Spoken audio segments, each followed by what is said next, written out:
High above Earth's atmosphere, the massive ship of the Watchers hung like a dark moon. Inside the ship's main control room, Commander White stood before the giant screen, his tall, silvery form reflecting the blue glow of planet Earth below. His six-fingered hand moved across the control panel as he studied the readings from the primitive planet they had just discovered.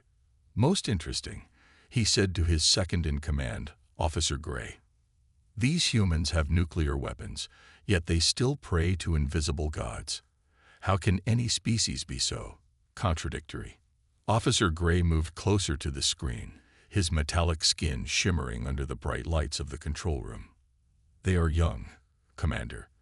They haven't learned to leave their primitive beliefs behind like we did thousands of years ago." The commander touched another button, and the screen filled with images from Earth: churches, mosques, temples, and synagogues. Humans of all kinds praying, singing, and worshiping. Then the images changed to show laboratories, space stations, and military bases. "Look at this," Commander White said, shaking his head. "They reach for the stars while kneeling in prayer. It makes no sense." The door to the control room slid open with a soft hiss. The High Council members entered, their long robes floating behind them as they walked. All 12 of them had the same silvery skin and tall, thin bodies as the commander, but their eyes glowed with a deeper blue, a sign of their higher rank. Council Leader Blue stepped forward. "Commander, your report about Earth is troubling. These humans could be dangerous if left unchecked. They have the power to split atoms, yet they waste time talking to imaginary gods." "What are your orders, Council Leader?" Commander White asked, standing straighter. Council Leader Blue turned to face the screen showing Earth. "We must help them, guide them, show them the truth."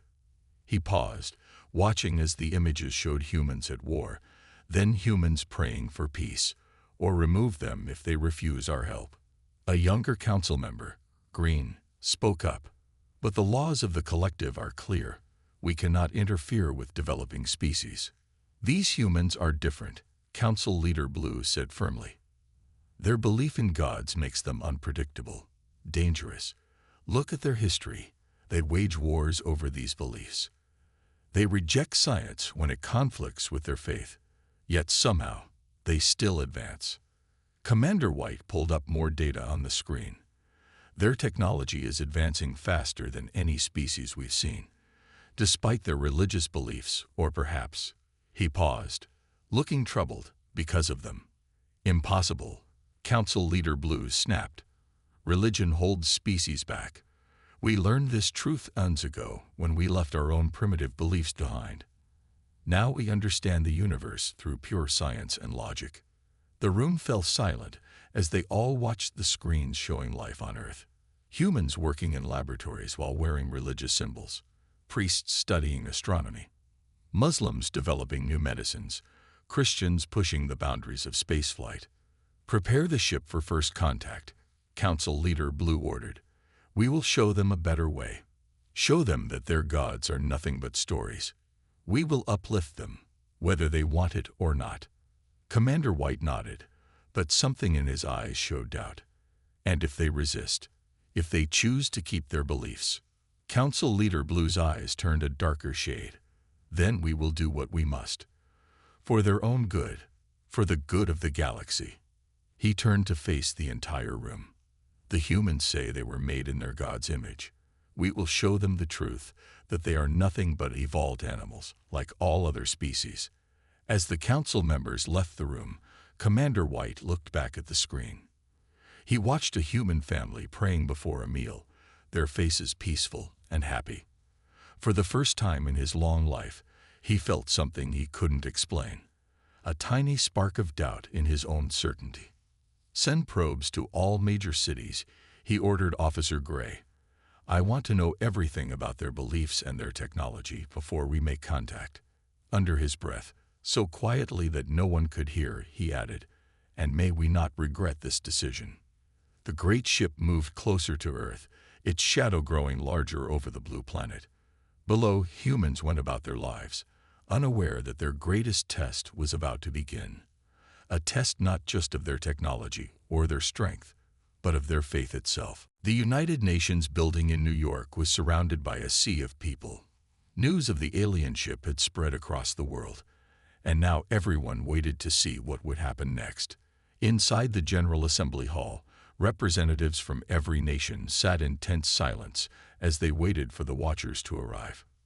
Tom Miller, the Secretary General, stood at the podium. His hand touched the small cross he wore under his suit, a habit he had kept since childhood. The room's atmosphere grew heavy as the main doors opened. Commander White entered first, followed by Council Leader Blue and two other watchers. Their tall, silvery forms made them look like living statues.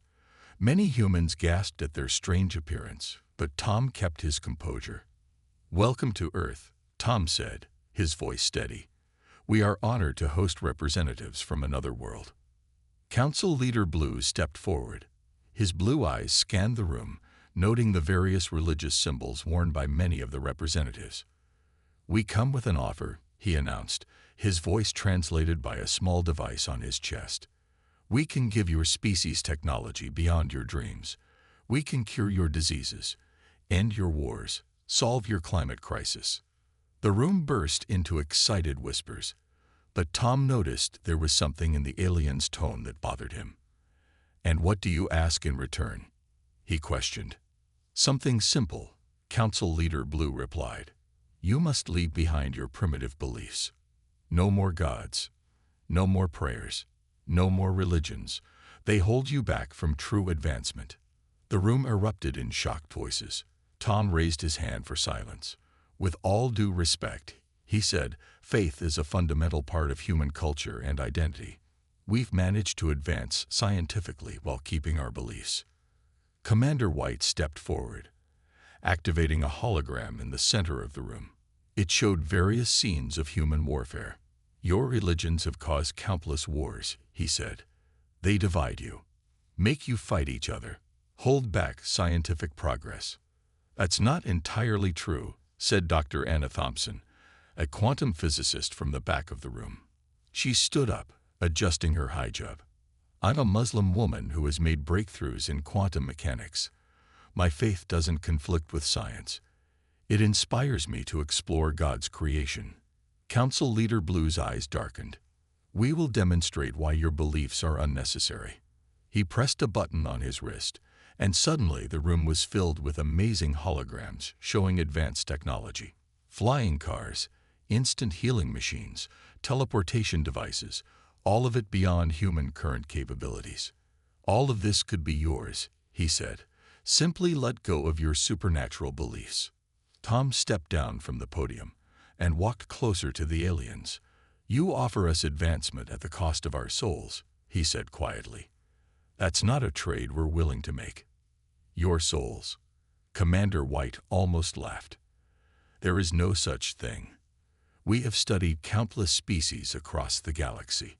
Everything can be explained by science." "Then explain love," called out another representative. "Explain why humans create art, music, poetry. Explain why we look at the stars and feel wonder." The watchers looked uncomfortable for the first time. Council Leader Blue's voice grew harsh. "You have 1 month to consider our offer. If you refuse," he left the threat hanging in the air. As the aliens left the chamber, Tom noticed something strange. Commander White had paused at the door, looking back at the assembly. For a moment, their eyes met, and Tom saw something he didn't expect in the alien's gaze: uncertainty. Later that day, as world leaders debated the alien's offer, Dr. Thompson made an incredible discovery in her lab. While studying the alien's energy signatures, she noticed something impossible: patterns that seemed to defy the laws of physics, patterns that looked almost divine. The Watcher's ship still hung in the sky like a sword over humanity's head. But perhaps, Dr. Thompson thought as she studied the readings, the aliens weren't as all-knowing as they believed.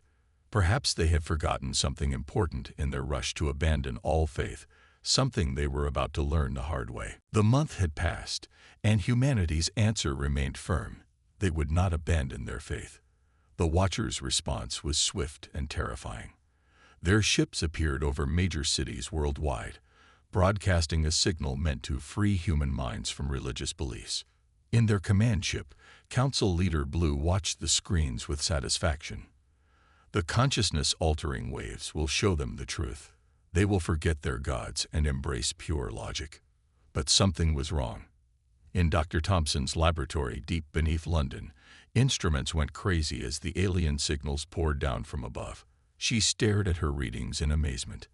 "This can't be possible," she whispered, adjusting her hijab with trembling hands. The door burst open, and Tom Miller rushed in. "Doctor, we need answers. The aliens are trying something, but nobody seems affected. Why?" Dr. Thompson pointed to her screens. "Look at these patterns. The alien signal is supposed to rewrite neural pathways, erase certain types of thoughts. But it's not working. Our brains, they're different." Above them, in the Watcher's ship, panic was spreading. Commander White rushed into the council chamber, his silver skin almost white with shock. "The humans are immune," he reported. "Their minds resist our technology. It's like nothing we've ever seen." Council Leader Blue's eyes flashed dark with anger. "Impossible. Increase the power. Break through their resistance." In cities across Earth, humans went about their lives, completely unaffected by the alien attempts to control their minds. In churches, mosques, temples, and synagogues, people continued to pray. In laboratories and universities, scientists studied the alien signals while wearing their religious symbols proudly. Back in the laboratory, Dr. Thompson made another discovery. "Mr. Secretary General," she called to Tom, who was speaking with world leaders via video conference, "I found something in our brain scans. There's a pattern in human consciousness that doesn't exist in any other known species. It's like a signature." "A signature?" Tom asked, moving closer to look at her screen. "Yes, like an artist signing their work." She pointed to a complex pattern in the human brain scans. "This pattern, it's not random. It's not a product of evolution. It's designed," Tom finished quietly. In the Watcher's ship, Commander White was conducting his own studies of the human brain scans. What he found shook him to his core. He had never seen anything like it in all his centuries of studying alien species. "Council Leader," he said, his voice trembling slightly. "The humans, their consciousness has a structure we've never encountered. It's as if..." "As if what?" Council Leader Blue demanded. "As if someone designed them to be immune to this type of control. Their minds have safeguards we can't break through. Safeguards that appear to be intentionally placed." The council chamber erupted in angry discussion. This was impossible. Unthinkable. It went against everything the Watchers believed about the universe. On Earth, Dr. Thompson worked through the night, studying both the alien signals and human brain patterns. The more she looked, the more she found. Layer upon layer of complexity in human consciousness that couldn't be explained by random evolution. "It's like a fingerprint," she explained to Tom. "Not just in our brains, but in our very souls. We really were made in God's image, and now we have scientific proof." The Watcher's ships still hung in the sky, but their threatening presence had diminished. They had tried to force humanity to abandon their faith, only to discover evidence that perhaps that faith was more than just belief. It was built into the very structure of human consciousness. Commander White stood alone in his chamber, watching Earth rotate below. For the first time, he felt something he had never experienced before, a sense of awe. Perhaps, he thought, the humans weren't the primitive ones after all. Perhaps they had known something all along that the Watchers, in their technological arrogance, had forgotten.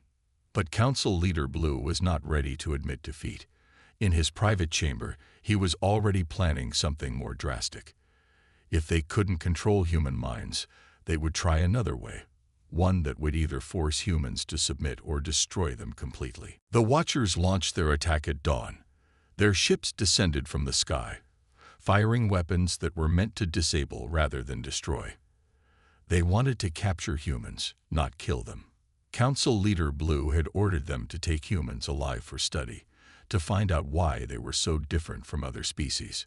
General Jack Roberts stood in the Pentagon's command center, watching as the alien ships attacked cities worldwide. "Status report," he demanded, his hand unconsciously touching the small wooden cross his daughter had given him. "Sir, something strange is happening," a young officer reported. "Our soldiers, they're able to use the alien weapons we captured. Not just use them, they're improving them." In New York, a small group of human soldiers had captured a Watcher scout ship. While most alien technology was designed to reject unauthorized users, the humans found they could not only operate it, but somehow understand and enhance its systems. Dr. Thompson, working with the military now, studied the reports from the battlefield. "It's the same pattern," she explained to Tom Miller, who had joined her at the Pentagon. "Just like their mind control couldn't affect us, their technology can't reject us. It's as if we have some kind of access they didn't expect," Tom finished.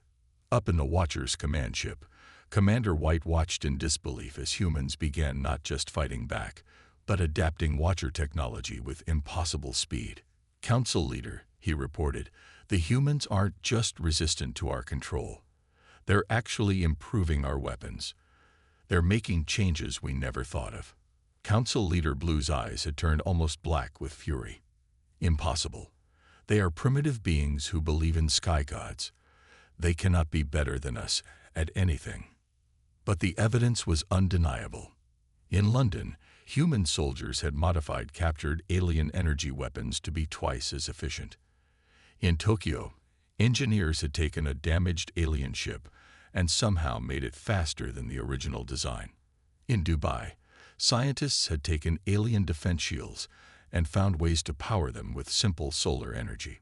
"It's like they have some kind of intuitive understanding of universal principles that we missed," Commander White said, studying the reports. "Their creativity, their ability to improvise, it's beyond anything we've seen." Back at the Pentagon, General Roberts received more surprising news. A small team of soldiers led by Captain Lisa Brown had not only captured an alien command center, but had also discovered something in its computers that shocked everyone. "Sir," Captain Brown's voice crackled over the radio, "their historical records show something they've been hiding. The Watchers, they used to have their own religions, their own belief in a creator. But they abandoned it all in pursuit of pure logic and science. They've spent thousands of years trying to prove they made the right choice." Dr. Thompson looked up from her computer, her eyes wide. "That's why they're so determined to make us abandon our faith. They're trying to justify their own choice to abandon theirs." General Roberts moved to the main communication screen. "All units, fall back to defensive positions. Protect the civilian areas. Use the modified alien weapons only. They're more effective than anything we have." Commander White stood alone in his quarters, watching the battles unfold on various screens. Humans were doing things with Watcher technology that should have been impossible. They were fighting with not just skill and courage, but with an almost supernatural ability to understand and improve upon alien science. "Could we have been wrong?" he whispered to himself. "All these centuries, could we have been wrong?" But there was no time to ponder these questions. Council Leader Blue had just ordered their main weapon to be prepared, a device that would attack not just human bodies or minds, but what the Watchers had dismissed for so long, their very souls. As night fell over Earth, both sides prepared for what would come next. Humanity had proven they could resist and even master alien technology.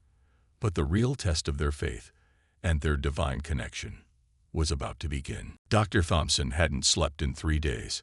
Her laboratory, now moved to a secure underground facility, was filled with screens showing DNA patterns. She had been comparing human genetic code with the vast database of alien species that the military had recovered from captured Watcher computers. "This can't be coincidence," she muttered, taking another sip of coffee. Her hands shook as she pulled up another set of images. The door opened, and Tom Miller walked in with General Roberts. Both men looked tired but determined. The battles above ground continued, but something in Dr. Thompson's urgent message had brought them here. "I found it," she said without turning around. "The proof we've been looking for. The reason why humans can operate and improve their technology. Why we're immune to their mind control." She pointed to a complex display of genetic code. "Explain it simply, Doctor," General Roberts said, rubbing his tired eyes. Dr. Thompson pressed a button, and a large hologram appeared in the center of the room. It showed 2 DNA strands side by side, one human, one alien. "Look at this pattern here," she said, highlighting a section. "It appears in every human DNA sample we've tested, but it doesn't appear in any other species, not even in our closest evolutionary relatives on Earth." Tom moved closer to the display. "What does it mean?" "It's a signature," Dr. Thompson explained. "A pattern so complex, so precisely arranged, that it couldn't have happened by chance. It's like finding Shakespeare's signature in a book. You know someone put it there on purpose." In the Watcher's main ship, Commander White was making the same discovery. He had secretly been studying human DNA, trying to understand why they were so different. What he found made his hands tremble as he entered the council chamber. "Council leader," he said, his voice shaking slightly, "I have found something in the human genetic code that you need to see." Council leader Blue barely looked up from his battle plans. "Unless it helps us defeat them, I'm not interested." "It changes everything," Commander White insisted. He activated the room's main display, showing the same pattern Dr. Thompson had discovered. "This sequence, it's impossible. It's as if someone signed their work when creating humans." "Nonsense," Council leader Blue snapped. "All life evolves naturally. We proved this centuries ago when we abandoned our primitive beliefs." "Then explain this." Commander White highlighted more sections of the human DNA. "These patterns contain mathematical principles we're only just beginning to understand. They're like instructions written into the very fabric of human existence, instructions that give them abilities we don't have." Back in the underground lab, Dr. Thompson was showing Tom and General Roberts more evidence. Their DNA doesn't just contain unique patterns, it contains information, like a book written in the language of life itself.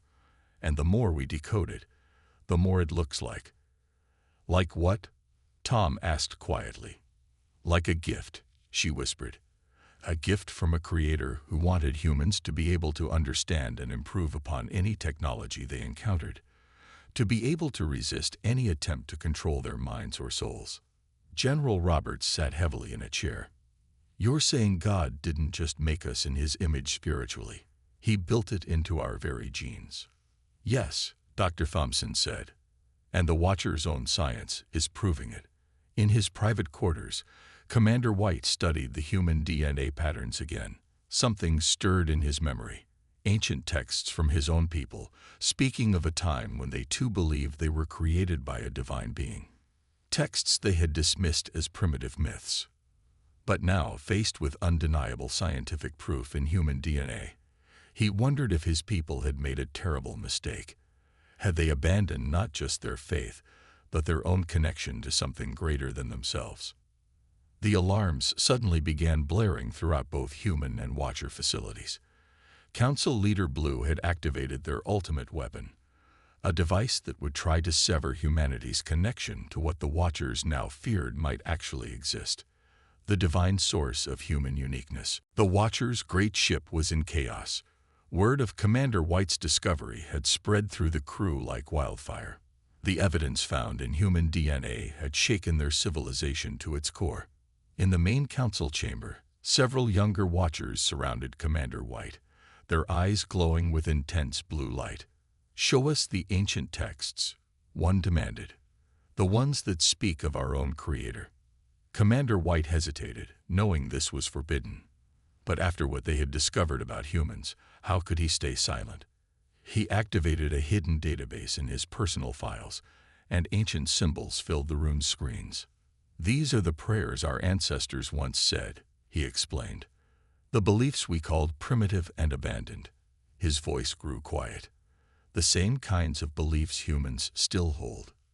Meanwhile, in another part of the ship, Council Leader Blue was not taking the crisis well. "Traitors," he shouted at his remaining loyal followers. "We are beings of pure logic and science. We cannot let these humans make us question everything we've built." But doubt had already taken root. More and more watchers were reviewing the human DNA evidence, comparing it to their own ancient religious texts. Some had even begun to pray again, trying to remember the words their ancestors had used. On Earth, Dr. Thompson and her team watched through hacked communications as the Watcher Society began to fracture. "It's happening," she told Tom and General Roberts. "Their whole civilization is having a crisis of faith." "Will this stop the war?" General Roberts asked, still monitoring the ongoing battles around the world. Before Dr. Thompson could answer, their screens lit up with a new alert. Council Leader Blue's voice boomed through all channels, both human and Watcher. "This ends now," he declared. "I will not let primitive human beliefs destroy everything we've built. Prepare the Soul Severer." Commander White's eyes widened in horror. "The Soul Severer," he whispered. "No, not even we have dared to use that weapon." He turned to the young Watchers around him. "It's a device designed to cut off a species' connection to whatever higher power might exist. It was built centuries ago, but never used because we feared." "Feared what?" one of the young Watchers asked. "Feared it might prove that such connections are real." In the underground lab, Dr. Thompson's instruments were going crazy. "They're charging some kind of quantum field device," she reported. "It's trying to target the same patterns we found in human DNA, the divine signature." General Roberts immediately grabbed his phone, barking orders to all military commands. Human soldiers worldwide began powering up their modified alien weapons, preparing for what might be their final battle.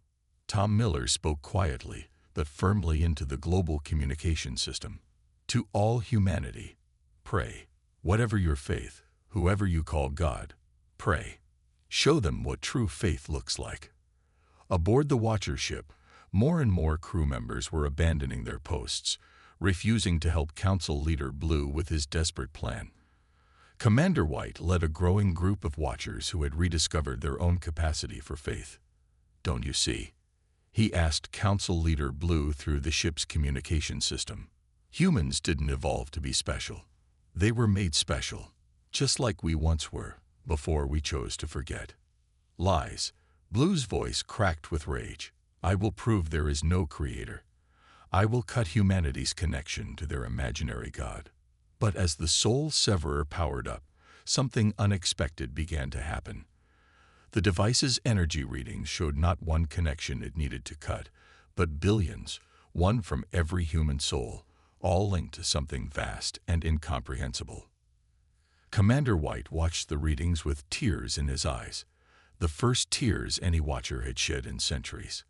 "All this time," he whispered, "we thought we were superior because we abandoned our faith. But the humans, they never let go. And now they're going to show us exactly what that faith can do." The Soul Severer lit up the Earth's sky like a second sun. Council Leader Blue had activated it despite all warnings, determined to prove once and for all that humans had no special divine connection. The massive device sent waves of energy toward Earth, trying to cut what Blue insisted couldn't exist: humanity's connection to their creator. Down in the underground lab, Dr. Thompson watched her instruments with growing amazement. "This is impossible," she whispered. "The energy, it's not severing anything. It's being reflected, transformed." General Roberts rushed in with urgent news. "Our soldiers worldwide report the same thing. Their weapons are glowing. Not just our modified alien weapons, but everything. Even simple crosses and religious symbols are giving off light." Tom Miller stood at the main window, watching the sky. "It's like the universe itself is responding," he said quietly. Above Earth, Commander White and his followers had taken control of several key sections of the Watcher fleet.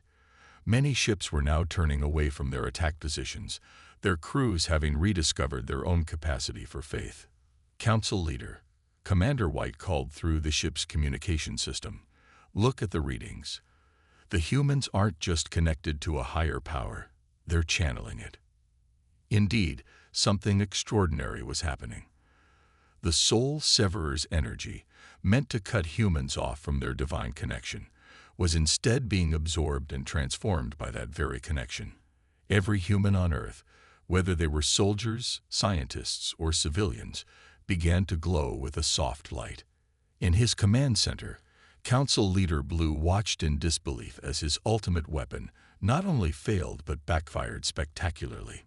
The energy meant to sever humanity's divine connection was instead strengthening it, and somehow linking to the dormant spiritual capacity in the Watchers themselves. "Do you understand now?" Commander White's voice was gentle. Humans weren't just made in God's image in some metaphorical way. They were literally designed to be conduits of divine creative power. And we, his voice broke slightly, we once had that same connection before we chose to deny it. Dr. Thompson's computers were recording everything.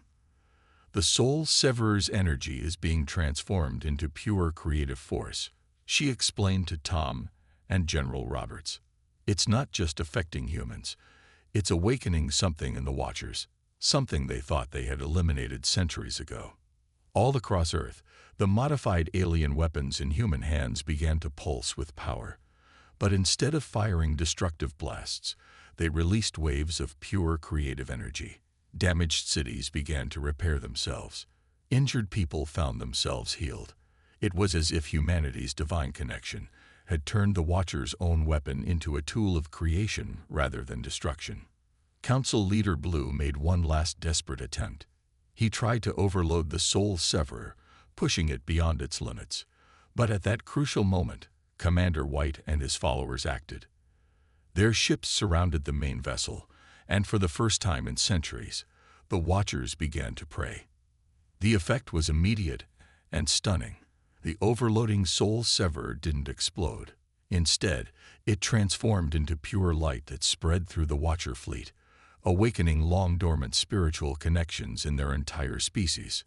Council Leader Blue fell to his knees, overwhelmed by a feeling he had never experienced before, or hadn't experienced in so long he had forgotten it.